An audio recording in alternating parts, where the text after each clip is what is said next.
قبل از اینکه مسلمان بشم زندگیم کاملا پوچ بود. به خدا قسم که هیچ کسا تو زندگیم نداشتم.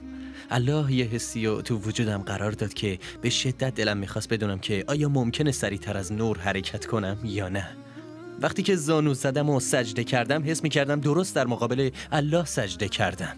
بعد از اون دیگه هیچ وقت اون خشوع رو تجربه نکردم. شیخ به خدا که یه چیزی عوض شد. بارلا ایشان را در زیر سایه ایمان الهیت نگاه دار و بالاترین طبقات بهشت را به آنها ارزانی دار، چرا که تو با موهبت و هدایت قرآن آنها را مورد رحمت خیش قرار داده ای، همان گونه که با قرآن هدایتشان کردی. أسلمت روحي للإله نور الحنايا والضلوع لله أعلنت الرجوع آياته تغدو شموع ويفيض في قلبي سنا نور الحنايا والضلوع لله أعلنت الرجوع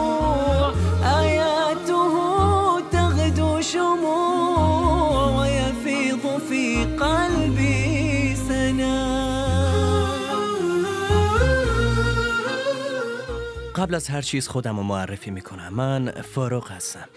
قبل از اسلام اندرو ماکدونالد صدا میکردن. در ایسیکس که شهر کوچیکی در نزدیکی لندنه به دنیا اومدم و بزرگ شدم. در خانواده‌ای بار اومدم که دین خاصی نداشتن. هممون به خدا باور داشتیم اما هیچ دین خاصی رو دنبال نمیکردیم. اما من غسل تعمید داده شده بودم. خلاصه اینکه کلاً اعتقادات دینیمون یه کمی به هم ریخته بود. اندرو 5 سال قبل پس از تحقیق در مورد نکات و حقیقت‌های علمی موجود در قرآن و شواهد و برهانی انکارناپذیر که الله سبحانه و تعالی در آن ذکر کرده به اسلام روی آورد. وقتی که 1 ساله بودم پدرم فوت کرد و تنهامون گذاشت. من یه برادر بزرگتر و یه خواهر بزرگترم داشتم. اون رفت و مامانم ما 3 تا رو به تنهایی بزرگ کرد. الحمدلله بعدها دوباره ازدواج کرد و از همسر دومشم صاحب یک پسر به اسم ریچارد شد. زندگیت قبل از اسلام چطور بود؟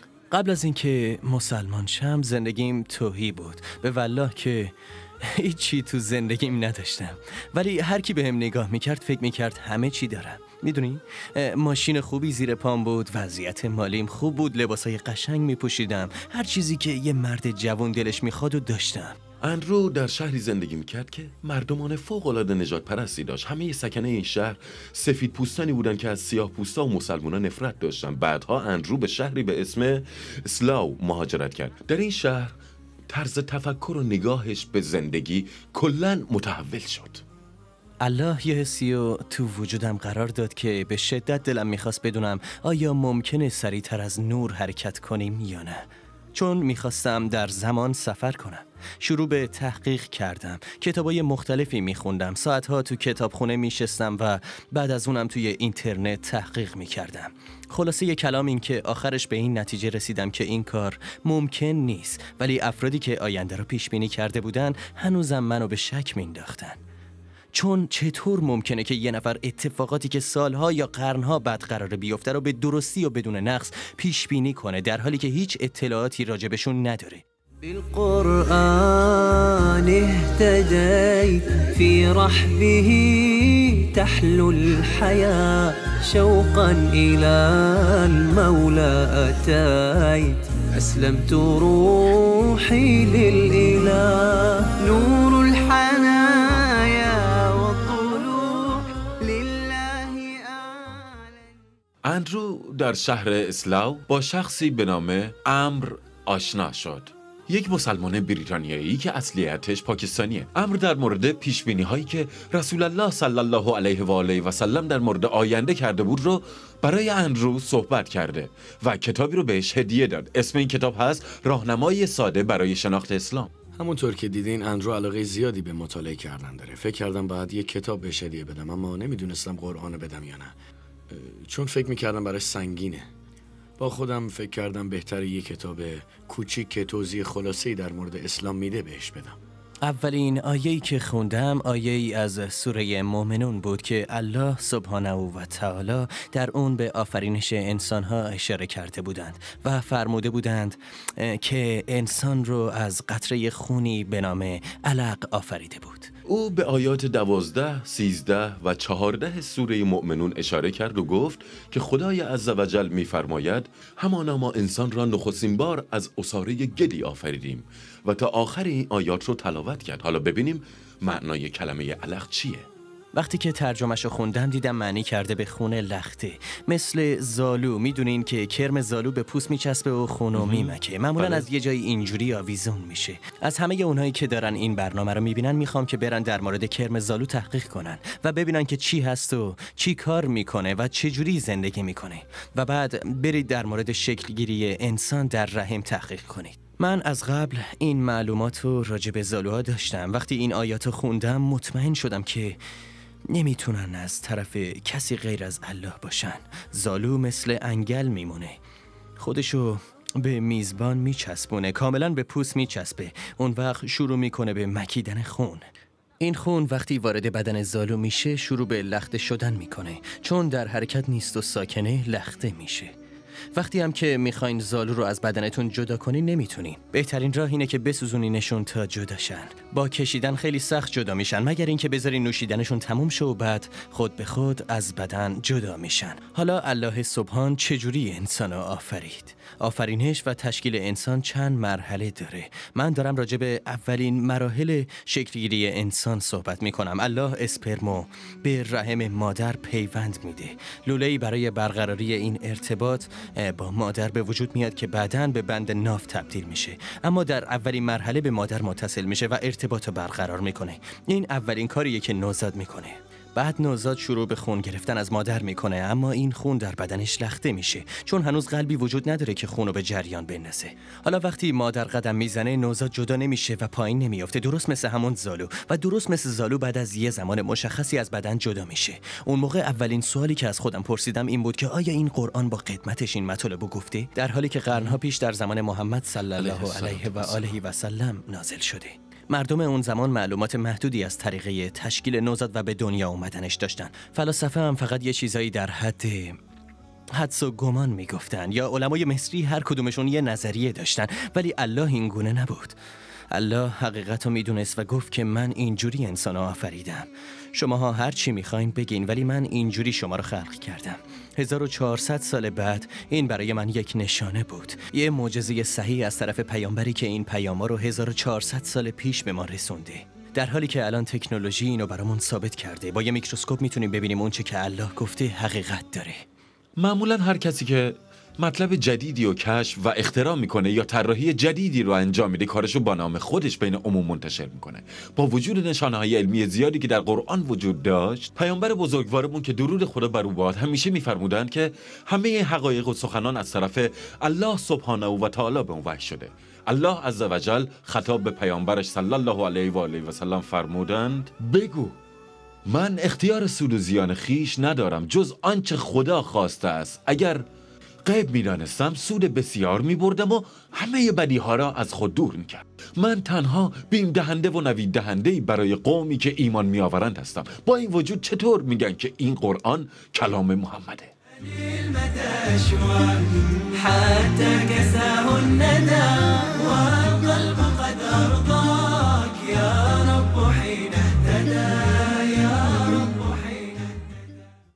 آیه دیگری که قلباً منو تحت تاثیر قرار داد آخرین آیات سوره علق بود که الله رحمان در این آیات به انسان‌های دروغگو اشاره میکنه و میفرمایند این چنین نیست که او میپندارد، اگر دست از دروغگویی بر ندارد موی پیشانیش را خواهیم گرفت. چرا خداوند به جلوی سر و پیشانی گناهکار اشاره کرد؟ چرا گفت که پیشانی گناهکار دروغ میگه؟ میتونست یه مثال دیگه بزنه نه؟ الله از این مثال استفاده کرد چرا که پیشانی جاییه که موقع دروغ گفتن تحریک میشه.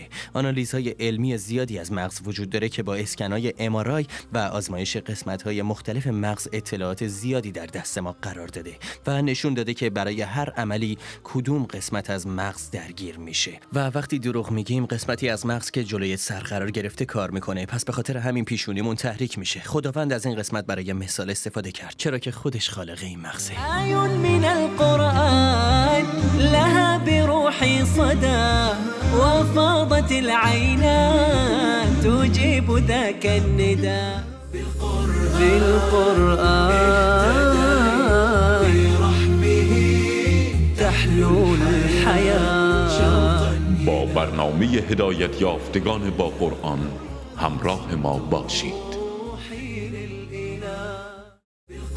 بالقرآن برحمه تحلو الحياة. شوقا إلى المولى أتاي أسلمت روحي للإله.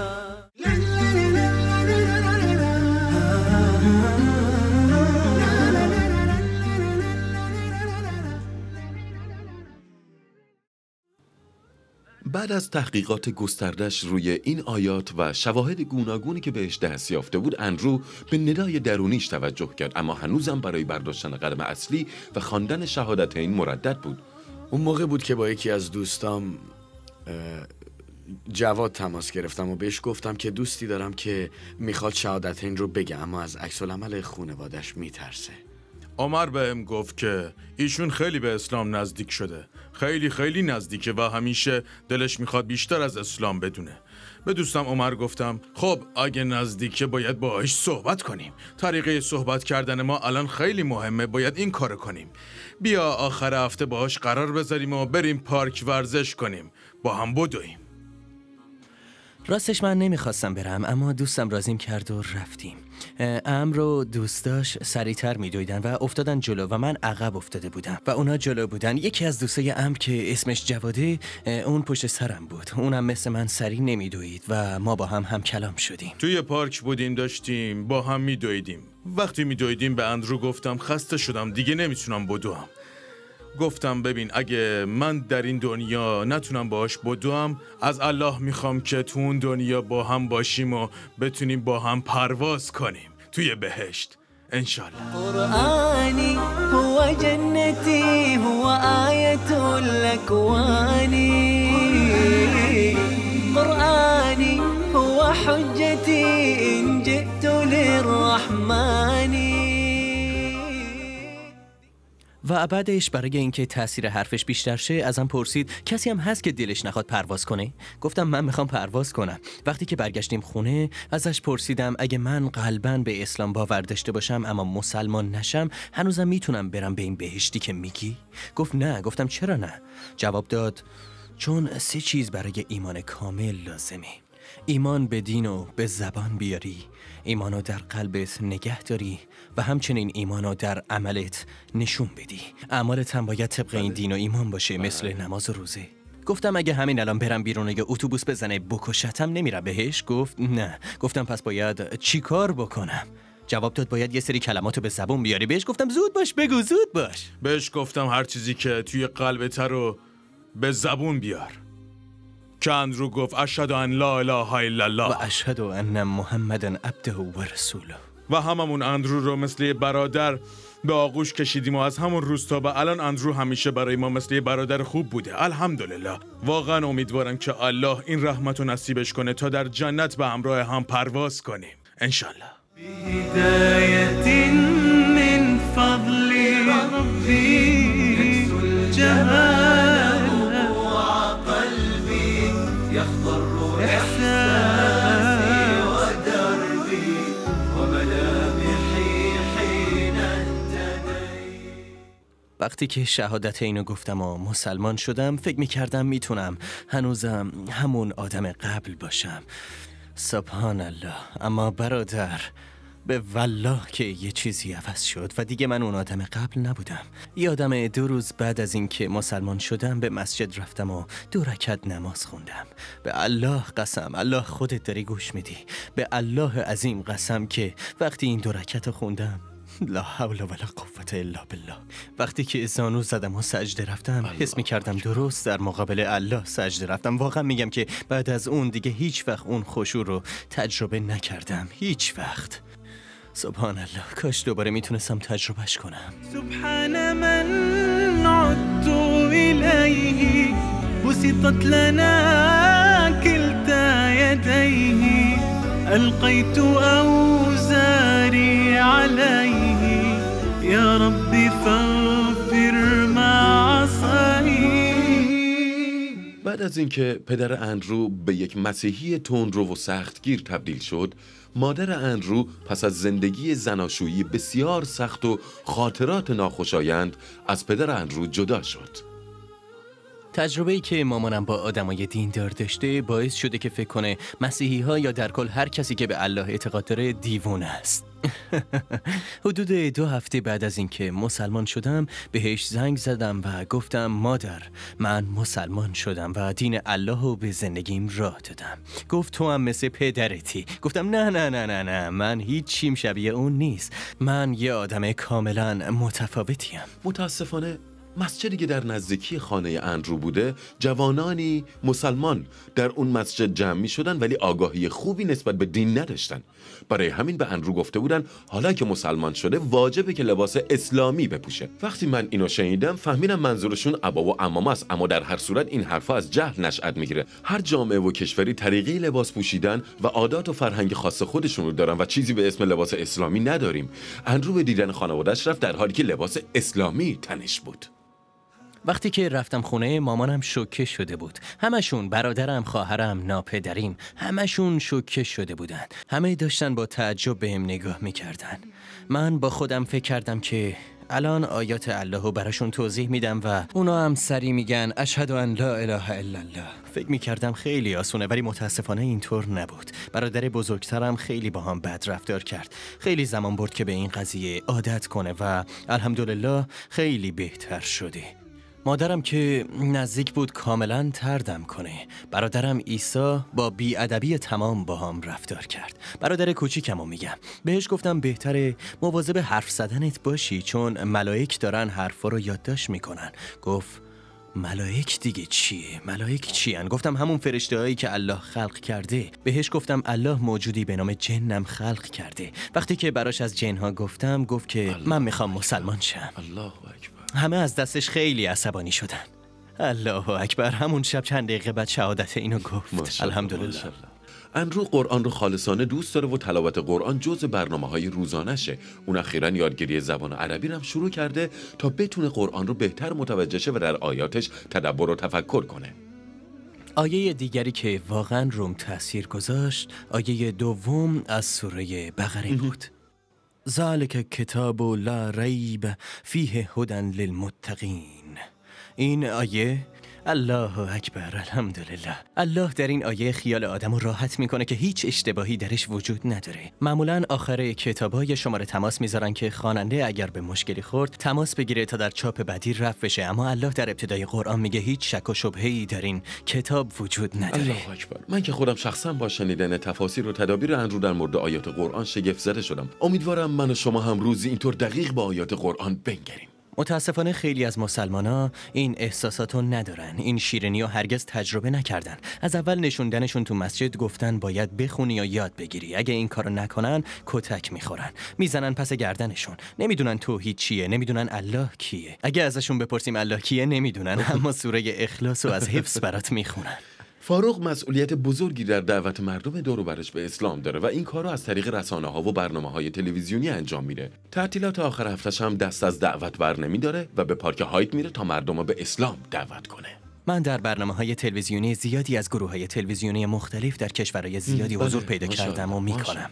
در طی ماه رمضانم اینجا در لندن هر روز برنامه زنده دارم و الحمدلله فقط در برنامه‌های زندگی تلویزیونی فکر می‌کنم حدود 10 نفر شهادت اینو خوندن. مردمی که داشتن برنامه رو تماشا می‌کردن متحول شدن، گوشی رو برداشتن و سنگ زدن و مسلمان شدن. در 5 سال اندرو تونست به 10 نفر کمک کنه که به اسلام روی بیارن. سبحان الله. خیلی از ما ممکنه 60-70 سال عمرمونه اما حتی به مسلمانانی که اسلام رو درست نمیشناسن کمک نکرده باشیم. وقتی اندرو رو به اسلام دعوت می‌کردم و وقتی مسلمان شد هرگز فکر نمی‌کردم که به درجه‌ای برسه که برای گسترش اسلام انقدر تلاش کنه و خیلی‌ها به دست اون مسلمان بشن. اگه فقط یه لحظه یا یه ثانیه به این فکر کنین که آخرتی وجود داره، بهش باور ندارین اشکالی نداره، اما یه لحظه بهش فکر کنین و شک کنین که اگه اشتباه کنین چی؟ بهتر نیست ریسک نکنین؟ مثل وقتی که تو ماشین میشینین و کمربندتون رو میبندین، ریسک نکنین، بدین وقت بدین. البته منظورم هر دینی از این ور و اون ور دنیا نیست، منظورم فقط با اسلامه. یه وقتی بذارین و قرآن رو بخونین. اگه بعد از اینکه خوندینش هنوز بهش باور نداشتین دیگه به خودتون مربوطه، اما اگه خوندینش و چیزی مثل من درونتون دچار تحول شد بهتره که مثل من عمل کنین.